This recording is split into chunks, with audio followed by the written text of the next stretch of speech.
But I'm quite happy just popping the front up and having a bit of fun. And yeah, I'm chasing, but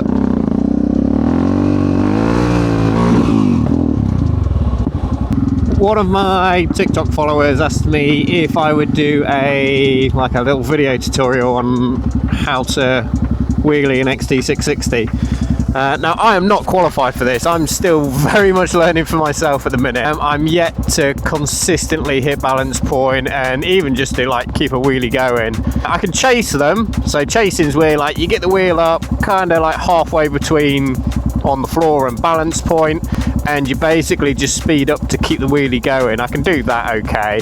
I can't chase it through the gears or anything like that, but like I said, I'm very much learning myself. Through my learning process so far, I've had a few really good tips pointed out to me. One of them, actually probably the biggest one, actually came from one of my, I don't know if he was a follower at a time, but he commented on one of my videos. A guy called Buster. I'll tag him in the comments and stuff. The biggest tip I got from him was, don't be so choppy on the throttle, and it has been a game changer. There was also another comment that said, learn in second gear rather than first gear, because the power comes in a bit smoother and everything bike movement slows down, but your speed is so much higher, which is what I was trying to avoid, because I knew I was going to loop the bike eventually. To control a wheelie at slower speed is a greater mastering of the skill.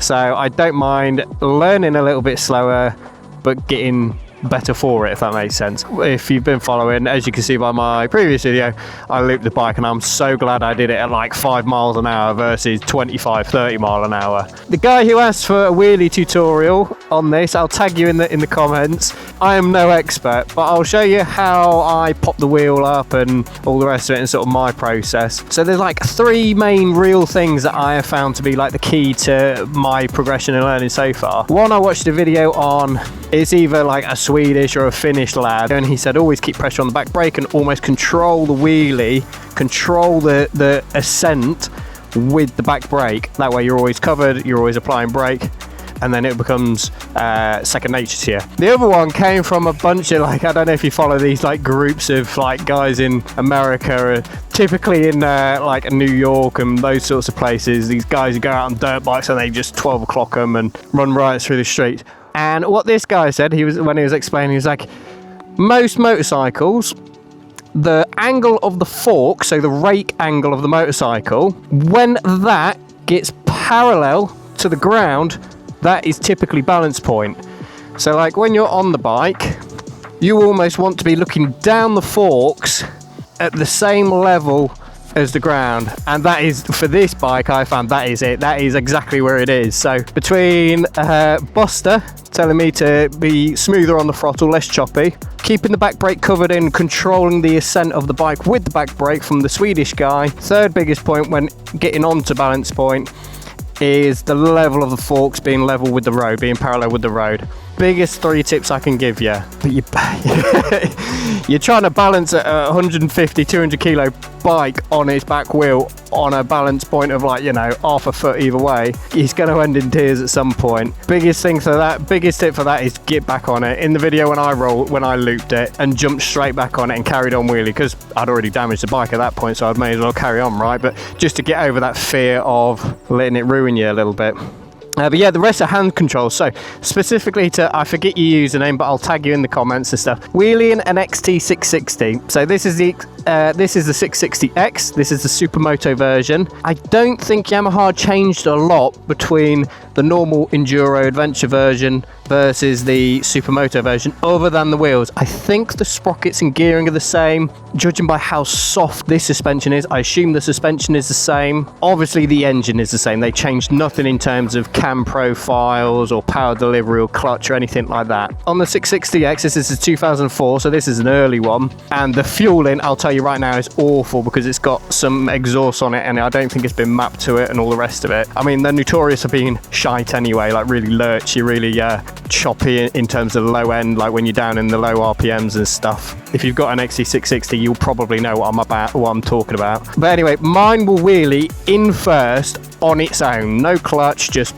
power on the throttle, it will come up. So if yours does that, I'd probably get used to the front wheel coming up and just getting used to that sensation. And if you've been riding one for any amount of time and you've noticed it does do this, you're probably a bit aware of this, especially riding through town and stuff when you give it a fistful of throttle. It will come up in second gear if I clutch it. For me, I have found learning to wheelie, the smoother you are and the more sort of fluid you are with the motions, whether that's throttle, brake, clutch, whatever, it's almost like it slows down. I mean, as you get more used to it, things seem to slow down anyway and become a lot more calmer and stuff.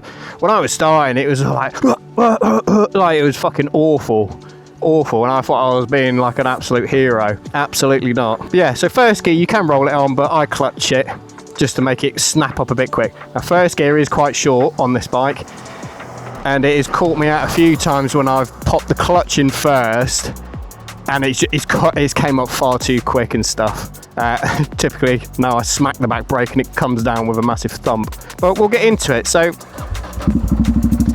just rolling along. I'll show you a couple different ways. All right, so this is like no clutch. I'm going to cover the clutch, but I won't pop it. See, it's pretty lively. I don't know if the Enduro version is the same. I don't know if it comes up quite so easily. It might come up even easier because you've got a bigger front wheel and it lifts the front end a bit higher up. I don't know. You'll have to tell me or let me know in the comments. So you can see, like, first gear, again, no clutch. I'm going to cover it just for safety. Again, no hassle. Now you can pop it in first. Pop the clutch in first to bring it up quicker. Again, that will just get used to feel, but effectively you're kind of building the RPM up, clutch in, building the RPM and jumping it out.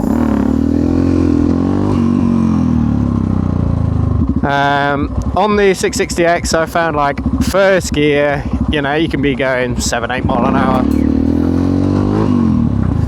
Second gear, neutral, second gear, I found the sweet spot to be about 20 mile an hour.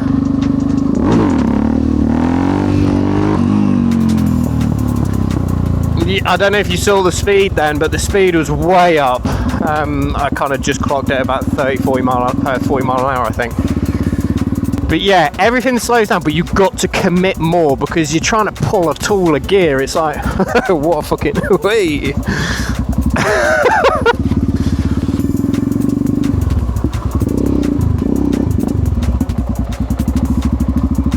Yeah, so second gear can be calmer, but you've got to commit more, and the risk is a lot more, in my opinion. So what we're doing, 20 mile an hour, we're going to pop the clutch. You see what I mean about the RPM? You've got to really commit to it. You've got to get quite deep into the RPM.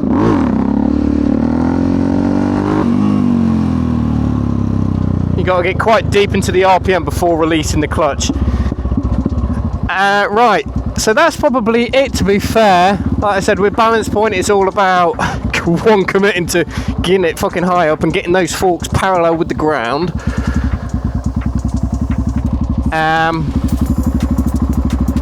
I think if you really know what you're on about on the XT, you might be able to do it in third.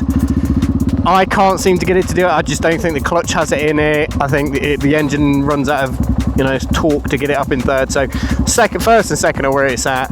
But another technique, and I don't know why I watched a video of a guy in a car park on an MX bike, on a motocross bike, and he gives you the whole dip the brake, dump the clutch, rip the throttle, all in one motion. If you don't do it in one motion, it just looks awful. Do you know?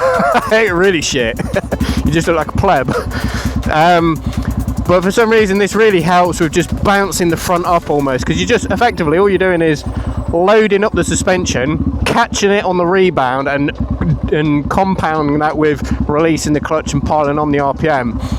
It's not awkward, it's just a bit more technical.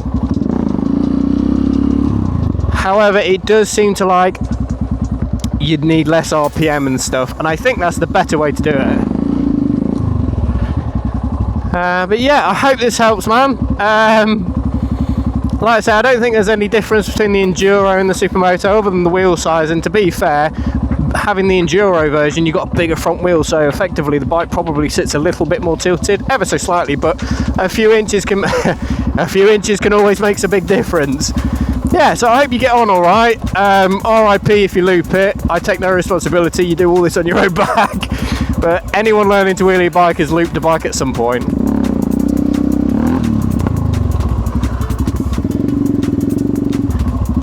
And for what it's worth, mate, you've given me a reason to come out on the bike in the sunshine, so thank you very much.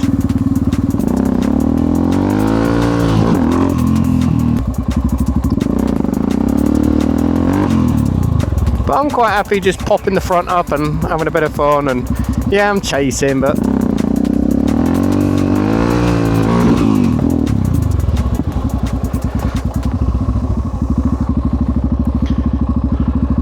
right, shall we see if we can do it in one